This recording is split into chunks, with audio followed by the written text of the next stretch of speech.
Hello, everybody. It's Wednesday, and it's 3 past 9 here in Ireland, and 10 o'clock in France. So it's time for our spiritual light conversation here. And today's topic it is spirituality and health, spiritual intelligence. It's a very important topic, and this brings us more clarity in what we need to do, how the health works behind our spirituality. And Charles and Silva are with me today. So, good evening, Charles. How are you, my friend? Good evening, Stevan. Good evening, Silvia. Good morning, good afternoon, good evening to everyone. Again, very happy to be here with all of you as every Wednesday. It's a real pleasure for us. And let's try to clarify a little bit this very interesting topic. Thank you, Charles. Ms. Gibbons, good evening. Hello, good evening, Charles. Hello, Stevan. Good evening, everyone who's watching us. Hello, Beatrice. And it's so wonderful to be with you again. And I'm sure will be a very interesting topic for us to talk about, to think, to meditate. And, looking forward to this. Good. Okay, good. So, also we have Beatriz Gilles with us on YouTube. Our dear Elsa also. She is joining us. I can see here she's joining us. Okay, let me put her here on the stage. Okay, good evening. Good Ah, evening, how Charles, are Stevan, Silvia. Hello, I'm everyone. glad that I made it. Oh, we are lucky today, our lucky day today. So Yes. good to have you here, my dear. Thank you. Thank you. So, as I said, spirituality and mental health. And I think it is very straightforward. We many times here we mentioned that uh, we are uh, uh, we are what we are tuning. Like how is our state of mind, our mindset, and everything is connected, and these influences in our mental health, in our health. For this reason, I like to start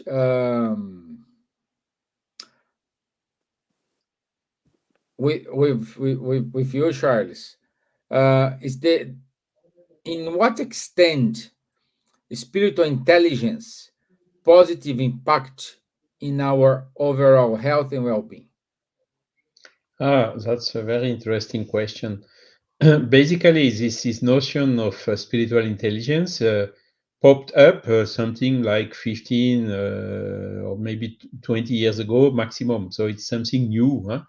Which came on top of the IQ, intelligent quotient, and the EQ, emotional quotient. Now we talk also about SQ, spiritual quotient.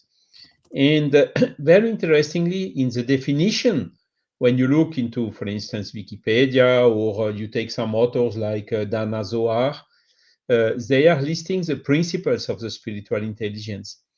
And when you look to these principles, it is, for instance, you find things like positive use of adversity, you see. And only this is already giving a very good hint of how, when you manage to control, to keep your emotions under control, even in situation of adversity, of course, the effect on the health is immediate, no? Because we know that excessive stress is increasing adrenaline and really harming our physical stability and our health. So, interestingly, also when we look to the other principles of the spiritual intelligence, it's very close to what to the basics, the basic universal moral laws that have been recalled inside the spiritist body of knowledge. And you find things like self-awareness. So know thyself that was told to us a long time ago, several millennia ago. So having this self-awareness, spontaneity, to be frank, open, direct, vision and value led, having purpose, meaning in life, and being guided by these values. Holism, seeing larger pattern, not only having the nose in the material stuff. Compassion, which is also a very high value, which is how to say, helping us to control, to keep the control in the difficult situations. Mhm. Celebration of diversity. Look at this. How many wars do we have in the world? How many stress? How many uh, problems because of this fear or this lack of vision, seeing the richness of the diversity. Field independence, humility as well, which is a huge value encouraged since a long time also, particularly in the spiritist body of knowledge. Ability to reframe, positive use of adversity, sense of vocation.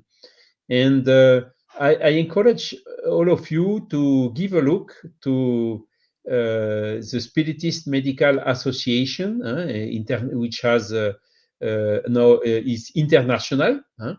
They have a YouTube channel in English where they have put not in only in English, in 4 languages, by the way, English, Spanish, Portuguese, and French, where they have put the videos of the last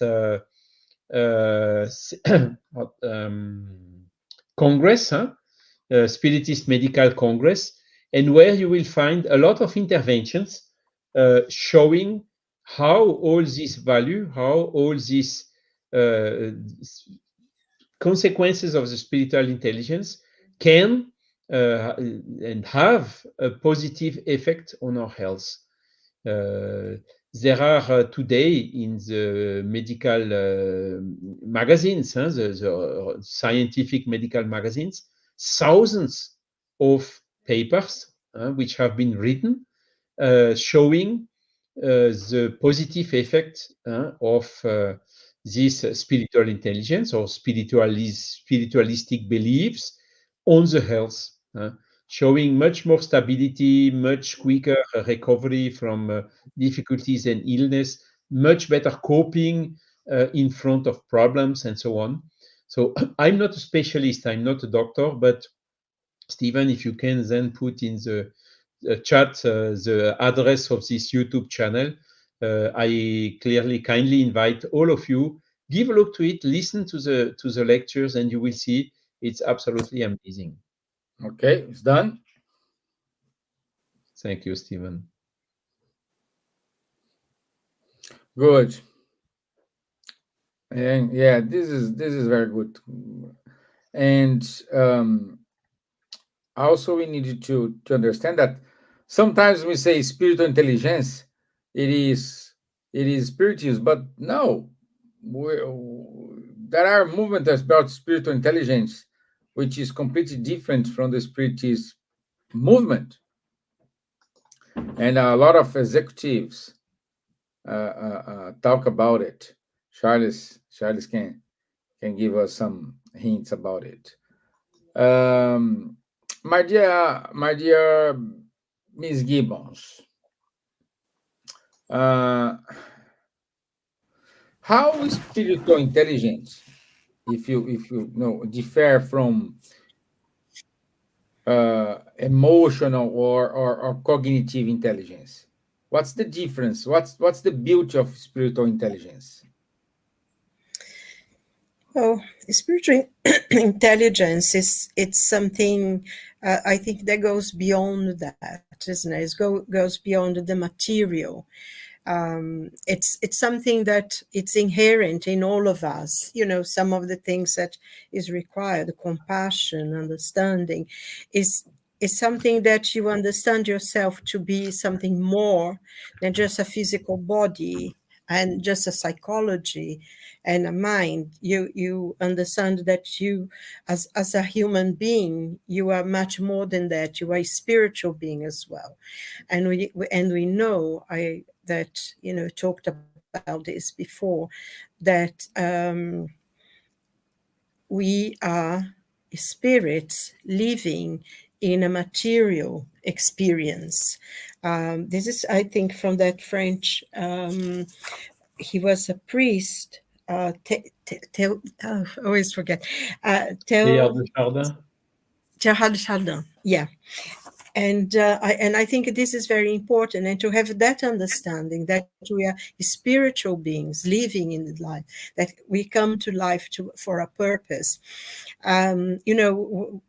This movement of spiritual intelligence, it comes from other things, but I think we had this in spiritism, from the very beginning, because spiritism teaches us to see and to look for the answers. Actually, gives us the answers of who we are, what are we doing here on earth, what's the purpose of life, what's the purpose of suffering, why do we have to go to so many experiences.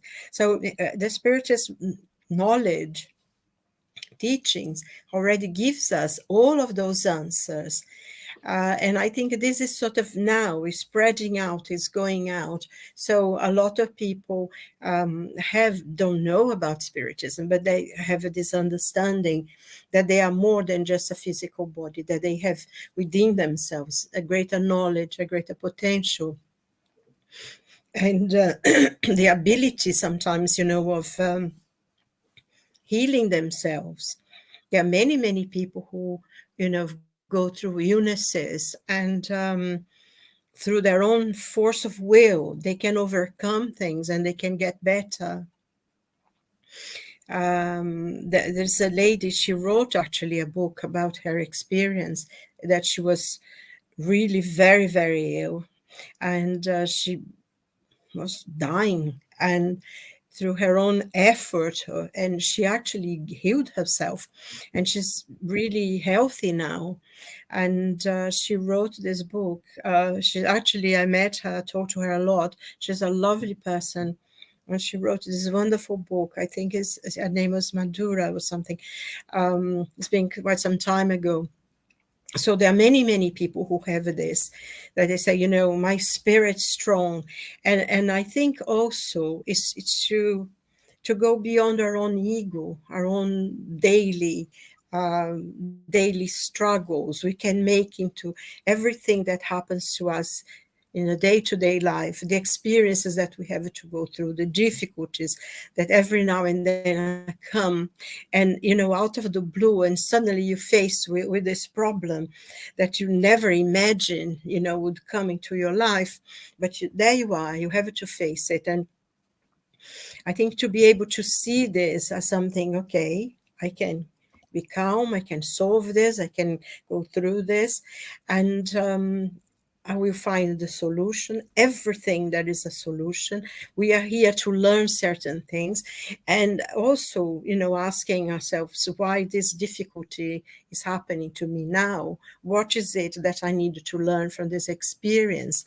Because everything is enriched us. So I think also part of the spiritual intelligence is to make everything in our daily lives something sacred, because we separate ourselves so much. Oh yes, I go to work, I do this, I live in the world, I drive, I cook, I study, I learn, I go to things, and And okay, maybe I will stop to read the Gospels. I stop to pray.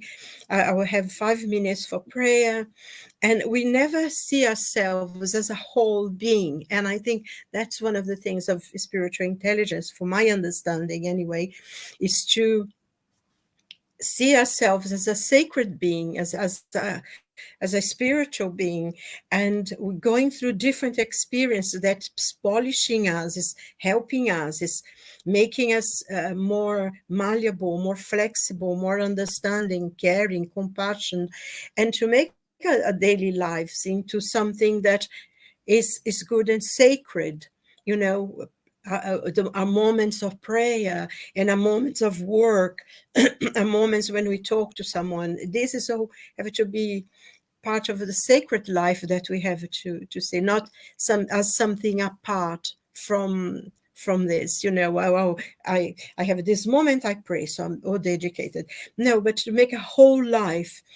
I think Chico Xavier, he had this quote that he said, I work praying and I pray working.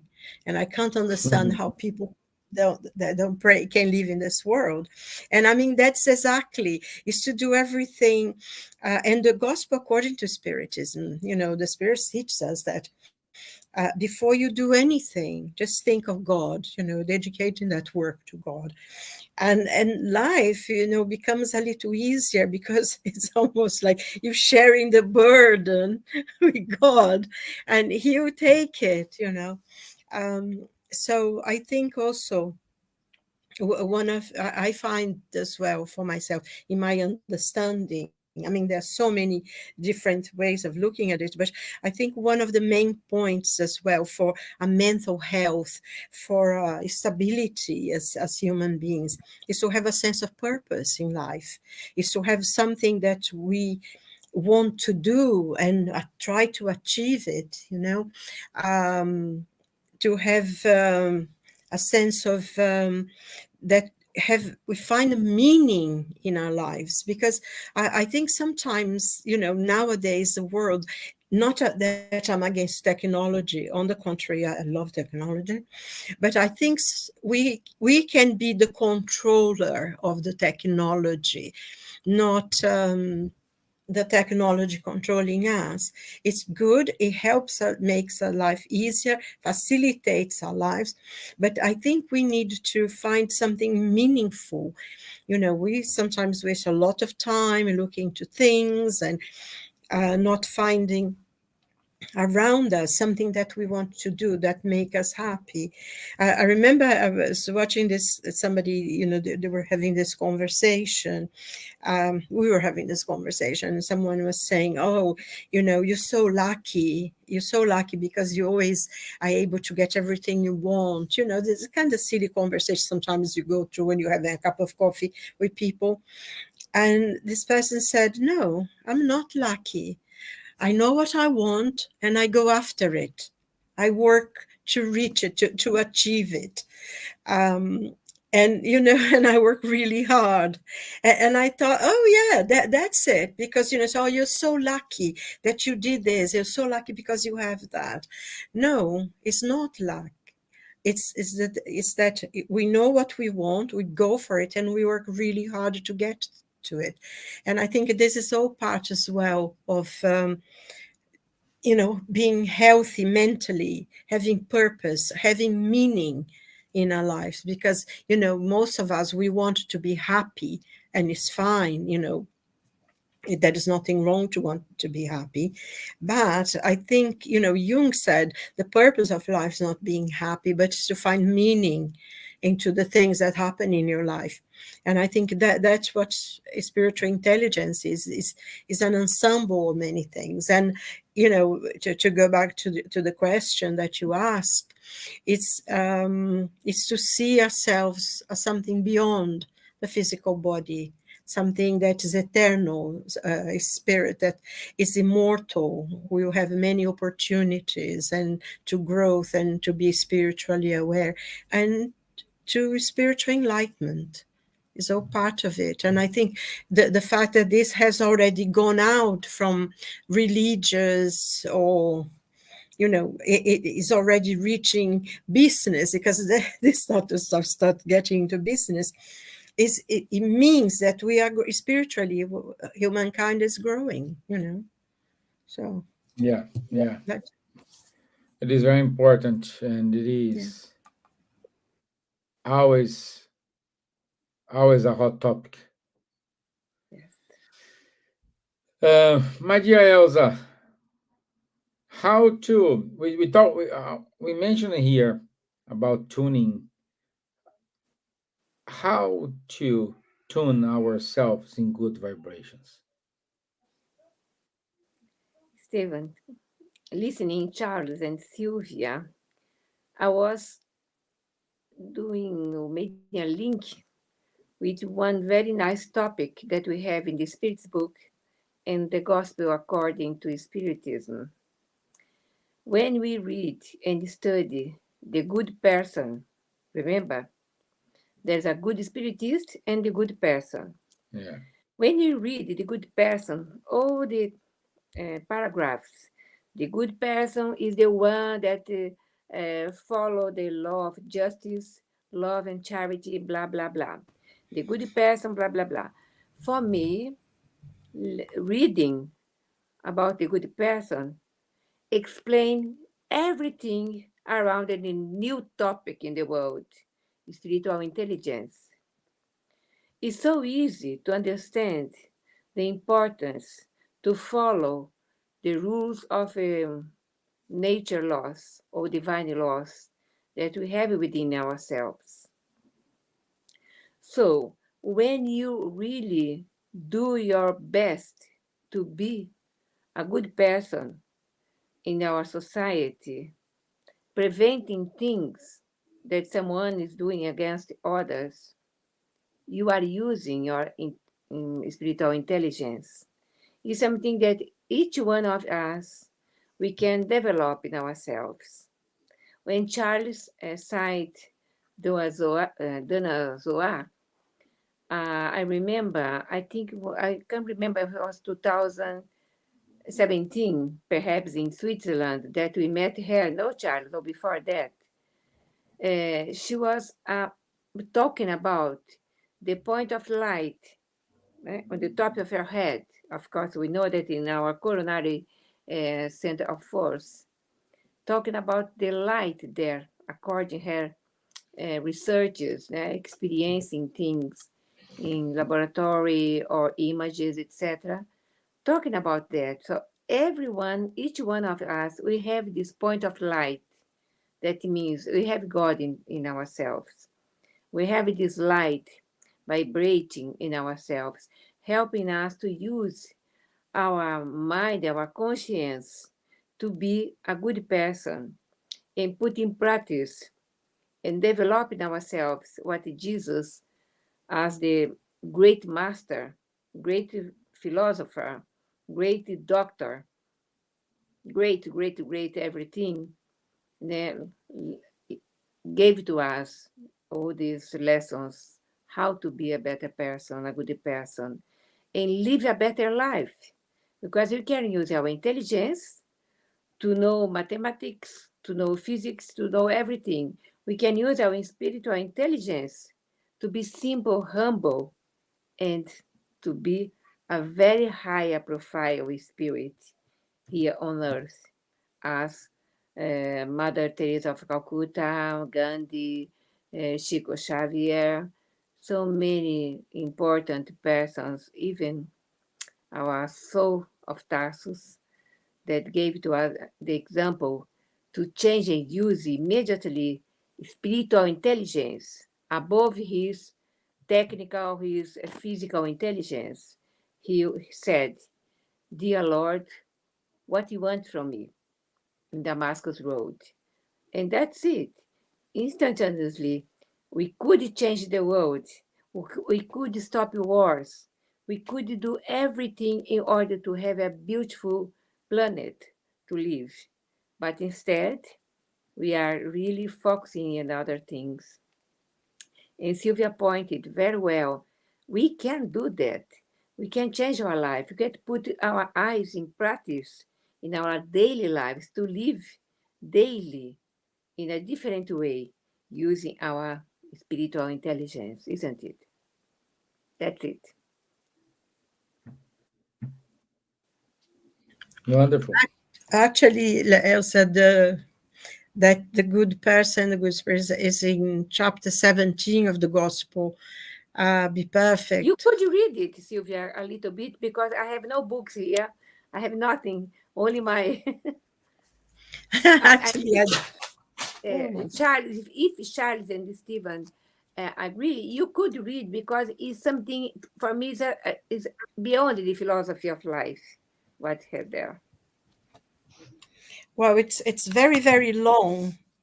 Um, With some I could paragraphs. I could read maybe one paragraph or two. Yeah, Yeah, is it well, just okay one. with you? Yeah. Please. Yes. This is like 2 pages of it. The good person. It's the truly good person is one who complies with the laws of justice, love, and charity in the highest degree of purity. If they examine their conscience concerning their own actions, they will ask themselves if they have violated those laws, if they have practiced any evil, if they have done all the good that was possible, if they have voluntarily disregarded any occasion to be useful, if anyone has any complaint to make of them, and finally, if they have done to others everything that they would wish done to themselves.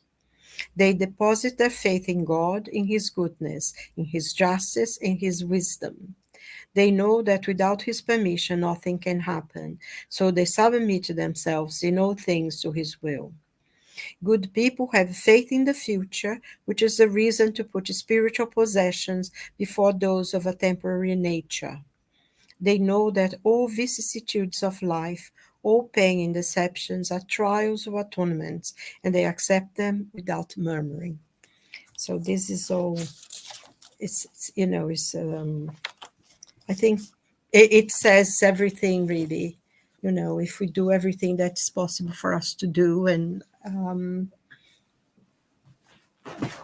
do the things and ask ourselves what we I think the question is always and this actually is part of what they say spiritual intelligence is, to ask ourselves who's in control myself. Is it my ego? Is it my emotions? Other people? I think that this is really explains that we have to ask ourselves, what have we done? And we can go as well to that question in the Spirit's book. I think it's 119, isn't it? Of some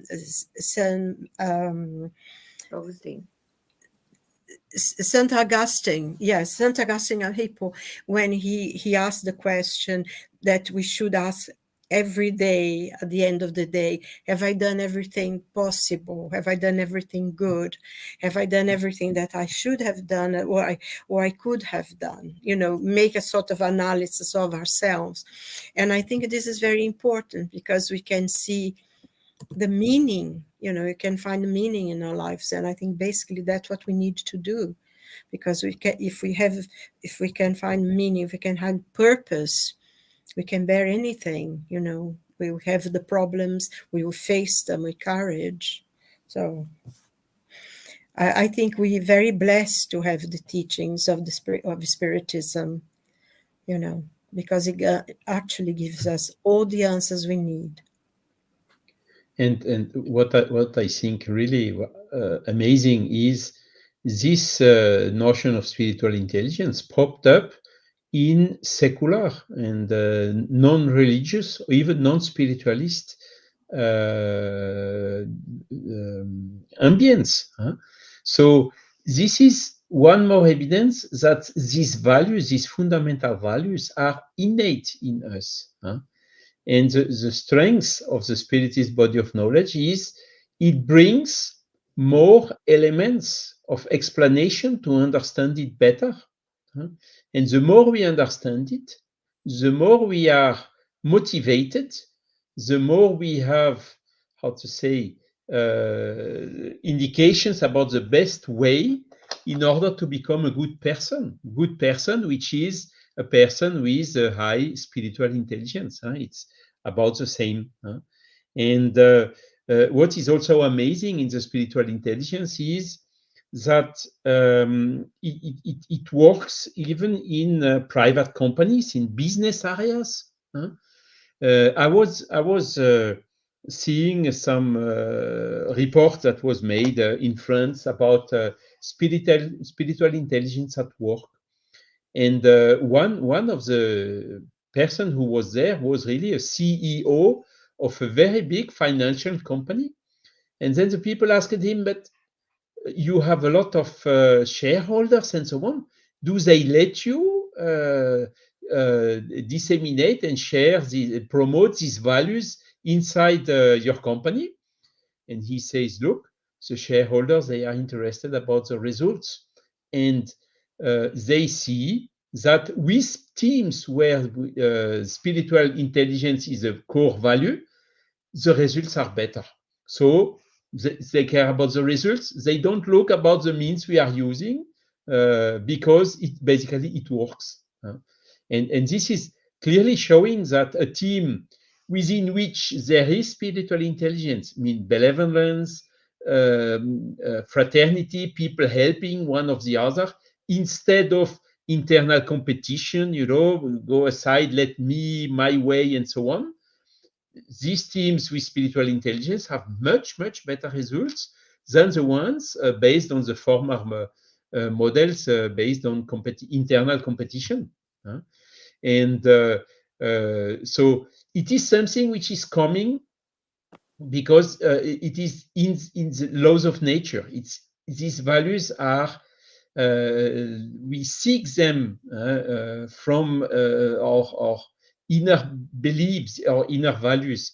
And the spirit is bodies of knowledge, as Silvia just explained, is bringing more explanation, bringing all the facts, all these psychical facts, mediumship, and information that we get from the spirits and so on, which completes this model in order to understand much better how this spiritual intelligence works, how it builds syntony, affinity, which I've talking about that as well already today, with the elevated spiritual world, which indeed gives a kind of virtuous circle, making it much more efficient than without this type of syntony, without this type of influence. So I'm really very happy to see all this coming, these values, because simply it's a demonstration that these values are universal. The moral values, the moral laws are universal. And even when you ask the people about spiritual intelligence, but this is spiritual is something about religion, they answer, no, not at all. There is no link between religious belief and spiritual intelligence, because you have people which are materialists, they do not believe in any religion, and they have a high spiritual intelligence. And there are other people who are really very close to a religion, which have a lower spiritual intelligence. So there is no direct relation between both. But with the spiritist body of knowledge bringing this reasoned, logical phase, then of course it has a more direct link to this spiritual intelligence and to this text that Silvia just read for us about the good person. And Stevan, your mic is closed. I take opportunity. And all this is, of course, extremely beneficial for our own physical and also mental health. Yeah, thank you. Thank you. Maybe just one small compliment, because I see here the comment of Egilson da Gama. Talking about Léon Denis. Léon Denis has written a book which is the problem of the being and the destiny. And in this book, there is one full section entitled "The Power of the Soul." The power of the So soul. the power of the soul, yes, exactly. So when the people who do not believe they have a soul, they miss this power of the soul. What a pity. Huh? The fact to be aware, yes, we have a soul. Yes, this soul has an incredible power, even acting on our physical health, with influencing our physical health, is really also a big eye opener. Thanks you, Egilson, for this, for remembering us this paragraph of Leon Denis. Exactly. Exactly. So let's see what more we can explore here. Um, Kardec, he always said that when we have a doubt about the spiritism and the science, stick with science. I think that's the word. You perhaps know, you you know, Charles, better than me what was the correct word from Kardec. Let me think. Yeah, it's If you one day spiritism is against science, you leave spiritism and follow science. yes, Thing like that. He told it a little bit different way. I mean, if science one day demonstrates that spiritism is wrong or has a mistake in some item, demonstrating, understood, then spiritists will change, adapt, and follow what has been demonstrated. So spiritism is not something dogmatic, cast in concrete. It has a progressive character. But I think one of the most interesting about this is that, on the contrary, I think science wasn't anywhere near the level that the Spirit's book brought the knowledge about science that we are only now beginning to understand. We have questions at the beginning of the Spirit's book when Kardec asked the Spirit, "Is there vacuum in the space?" And the Spirit said, "No, there is primary fluid that you cannot perceive." And when he explains also that the universe was created from a primary fluid, a secondary fluid, and everything that was material was made from the secondary fluid. I mean, now we're learning about dark energy, dark matter, and it's already in the Spirit's book. So I think when he said that, is to say exactly, things are learning, but I think science is sort of beginning to come. And of course, once when you study the books of André Luiz, like Missionaries of the Light and Evolution into Worlds, the science in that is so advanced that if only now, we are beginning to understand, because really to see the whole of the human being, not just a body, but a spirit that progresses, that you have a spiritual body, that you have many mental planes where your thoughts are created. And there's so much. I mean, most of it I can't, because I'm not a scientist, I'm not medical doctor, I'm not a geologist. Some of the books you need to be a geologist, anthropologist, doctor and everything. But, all the gist. to find, and when he talks about the monads and all this kind of things, I mean, science is beginning to discover this now, and most of the theoretic physics now is completely the question that it needs to be in the laboratory to prove it. Most of it now is becoming theoretical. It's just in the plane of the mind. And of course, they're beginning to bring the material and the machines to be able to prove it. And that's what's happening at CERN in Switzerland, isn't it?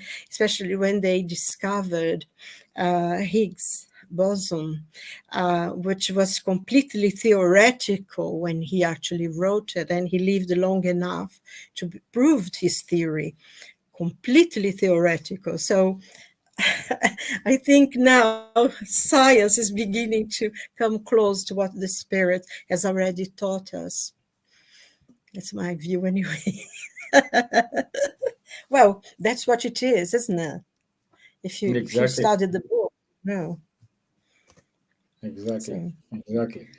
And we are, we my are Definitely, Kardec had, and still has because he's spirit, a higher spiritual intelligence. What he had done that time, provoking things, provoking issues with the mediums, asking questions, and organize, né, codifying the books, etc. Né? 32, I think, works he did. It's amazing in so short time. Someone very special, only very special could do that. And it's Kardec for tomorrow. yeah, yeah. And my dear Elsa, uh, how does Spiritism propose we balance our spiritual responsibilities with our material duties in this modern world? How to balance this? How to put everything in the same level? Stevan, when we have this philosophy as a guidance for life, and we are really following as much as we can, very close, this philosopher of the world, the universe, Jesus, we really made this point in balancing physical and spiritual things in our life. Because, of course, we need material things, we need the money, we need to eat, we need, but we need also feed ourselves with spiritual fluids that make us every day, as we eat every day, we sleep every night or every day, we need as well feed our souls. Our souls feeding, we can really open our conscience, open our minds, wake up, as Divaldo always pointed, our sleeping condition that most of the humankind are sleeping in condition of spiritual side. We, as we have these teachings, spiritual teachings, we are really waking up in order to understand the importance to know ourselves, to check ourselves every day what we are doing with our time, how we are using our time, what we are doing towards the betterment our community, our world, how we can use our powerful fluids of our intelligence, our thoughts. We can change the world. Our thoughts is the most powerful um, army that you can say for the Mhm. world, to change the world for the world. So the best thing for me as a person, I try every day not put only in material things my mind. I need a car, I need more clothes, I need this, I need that, without thinking that there are people that has not no one they are eating. They are sharing a code of bread. So for me as Elsa, as a person that I am trying to evolve my spiritual side as much as I can now. I don't want to waste my time anymore that I have done in the past. I I try my best to think about our spiritual side. Spirituality is not a religion. So I am a religious person, but I have no religion. I am a spiritual person because I think more in spirituality than ever. And that's it, I think. I like that statement. Yeah, yeah. I like this statement. And we have only 10 minutes, and I cannot. We can do some talk a little bit about Kardec for tomorrow. That's what I'm gonna say. That's what I'm gonna say. Yeah. Uh, ch- So tomorrow we will celebrate the birthday of Allan Kardec. Next week, our topic will be about Allan Kardec, but we here want to express our gratitude for the work Kardec did in codifying the Spiritism for us, leaving those materials which are up to date, even though he wrote this in 19th century, we still up to date, and we are discussing here every day. Every day we find something new. Every day we discover something different. So there is no way how to say thank you for him, for Amélie. Do not forget Amélie, because she was a great supporter of Kardec, and especially for Charles, because Charles is already he is one of the responsible to give us more information about Kardec in his research, going to the library, investigating all everything Kardec left to us, and was gone because of the Second World War, all those. So Charles did a wonderful job trying to gather all these details, and fulfilling us with more assertive, more details. Okay, Kardec said this, not that. So it's important. So if you could give to us a hint of Kardec, Charles, would be great.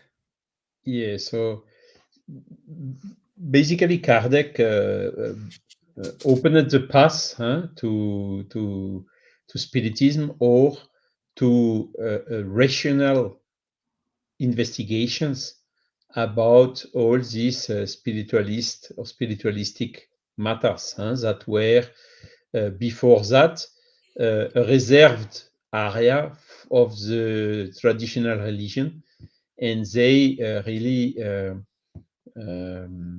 treated that subject in a dogmatic way, and Mhm. far from being rational. Of course, there were some front runners. Kardec was not the first. Some people came to open the path to him, even in the antiquity, like Socrates, Plato, and then all along the centuries, we always had some spiritualist philosophers. But he was really the one who um, came, saw some phenomena, and managed to make the link, to stay open minded.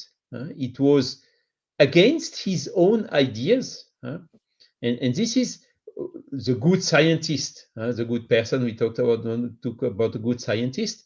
A good scientist must not be screwed in his ideas. He must be open-minded, look the phenomena of nature like they come, and analyze, and even without hesitating, reconsider his own position in order to investigate and to find the best model, which is describing what's happening in the nature. This is really a basic of epistemology. And what we see nowadays is still a lot of people, even so we had now almost 2 centuries of phenomena which have been documented, photographed, measured by all these researchers like Crook, or a lot of others in the interval up to us. You still have some people who simply, I don't believe in it, so it does not exist. So it's they have a kind of a dogmatic position of science, that nothing else is existing outside of the physical matter that we can weight, that we can measure, that we can manipulate, and so on. And this is not a correct scientific position. So Kardec really gave that example. He was really anticipating most of the principle of epistemology, science of science or philosophy of science, that have been developed only decades or even 100 years after him, like Lakatos, Karl Popper, or Thomas Kuhn, or many others. When you look and compare how Kardec did and behaved, he was already intuitively, like an instinct, following those rules. And this was really remarkable. So clearly, Kardec was a game changer. He brought a disruption, inaugurating this rational investigation about spiritual matters. So he could do it only during the 14 years between the first phenomenon he saw and his death, but nevertheless, he left us the codification, the Spiritist body of knowledge, which up to now is still a huge reference. And okay, so next week we will talk a little bit more in depth about him. Tomorrow it will be his 220th anniversary of the birthday. He was born 3rd of October 1804. And there are a lot of commemorations all across the spiritual movement around the world. And so we will do it here next week to talk a little bit more about him. He really brought a revolution, and this revolution has not yet been understood and perceived as such. Wonderful. I'm eager for next week to explore more about Kardec and his legacy. Okay, Nadja Gibbons, do you want to add something?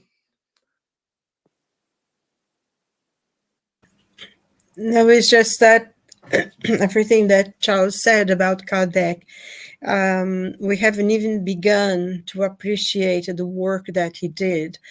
All the books, that he put together, things he wrote, and the magazine. I mean, he did an incredible amount of work in such a very, very short time. It's like 10 years or something, isn't it? That he did all that. So, and honestly, I mean, every time I open the Spirit's book, and I must have read about 2-3 times, I said, oh my God, I never thought of I that. didn't see Oh, this. you always learn something new, whenever you read it, it's always something new. So you need to constantly go back and read again and again, and you're constantly learning. And eventually, the world we will know, because it was a revolution, a transformation of, I think really from transformation of the material world into the spiritual world, man, isn't it? Because then we began to understand what, I think the basic questions we talked about before, which everybody asks themselves: who am I? What am I doing here? What's the purpose of life? Where do I go when I die? I think these being questions that mankind being asking themselves forever. And in the Spirit's book, you have all the answers. I remember personally, even though I knew about spirits very early in my life, but never really studied it. And the first time I opened and I saw the contents of that, oh my God, everything I ever wanted to know, it's here. I don't need to go anywhere else. And it's still a discovery. I find it wonderful, and it would be so nice if people want to read it, and just for curiosity, for nothing else, go and get the Spirit's book and read it. You will love it, enjoy it. And there are many languages now, isn't there, Elsa? We have the Spirit's book in many, many languages. Yeah, I think it's 25 languages. I have slides about that. Yeah, Yeah. all the Good. books, including Vietnamite, that Charles found it. Yeah, because I mean, there is in French anyway, which is the original, and it would be nice if Yeah. everybody read that. But also there is in English. A lot of people have facility to read in English, so and the translation was quite good. So Mm, good. Wonderful. very Okay, let me nice. go to the announcements because today Elsa gave me a huge homework here.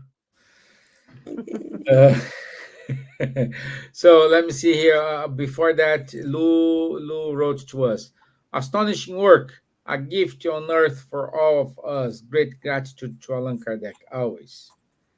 That's it, my dear. That's it. So let me put my screen here. Okay.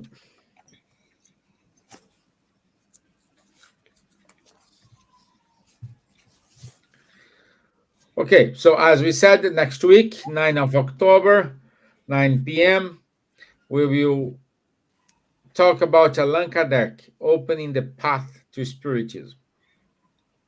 Mhm. And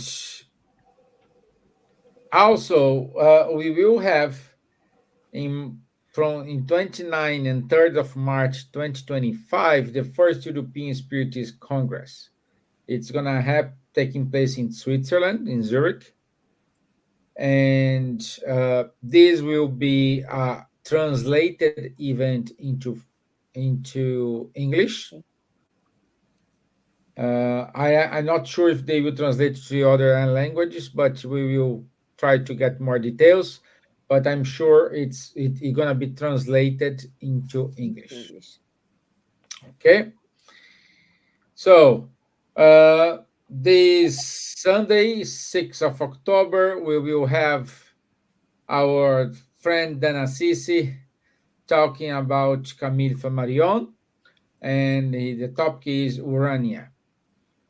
So it's 7 p.m. British time, London time, on the 6th of October. Also on the 6th of October, we'll have our dear Elsa giving a talk in Fraternity Society, Spiritist Society. And of course, she will talk about Kardec for Friends. So hope it's Sunday, 10 o'clock, 10 a.m. London time. Also, I encourage everyone, the new Spiritist magazine has been released and it's amazing.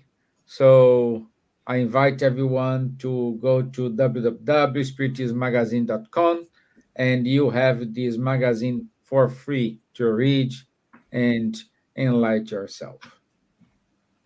And also on Sunday, our friend Charles will hold an event in France, in Rhône-Alpes, and the topic it is Kardec, 220 years since the birth of Saturday. Allan Kardec. I hope my French didn't betray me, but that's that's what I understand here from France. So this is a French event, belongs to the French Francophonic movement. So there is an entry fee with 15 euros, but it's composed by the refreshments, so everything is included. So it's an excellent event, and wish all the best for Charles and the Spiritist French movement, Francophonic movement.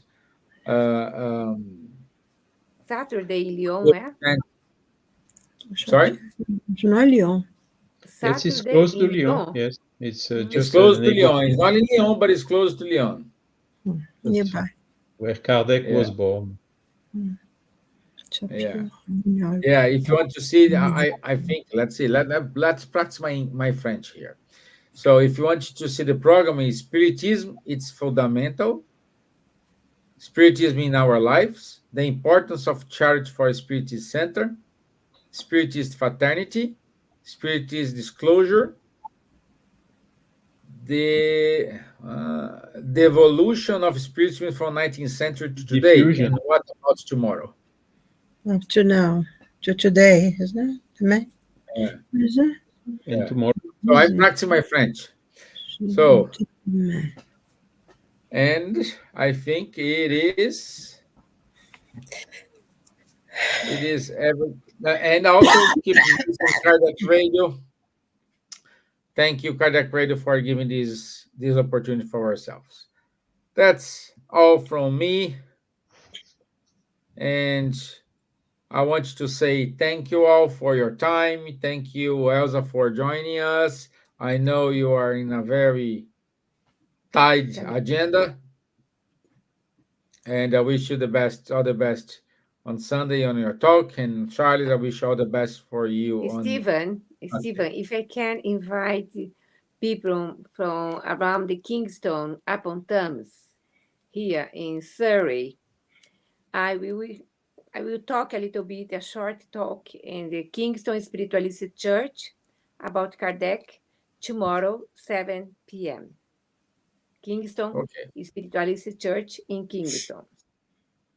And the topic is Kardec. Yes, Kardec, Allan Kardec. What I guess, you know? Present Allan Kardec to the British people. Yeah, good, good, good. What a wonderful topic. Okay. Thank you, Beatriz Gilles. Thank you, Luviem. Thank you, Gilson da Gama. Thank you for staying with us and sharing this moment with us. I'll see you next week, and um, enjoy the rest of your evening. Thank you. Bye bye. Bye God bye. bless. Thank you. Bye, everyone.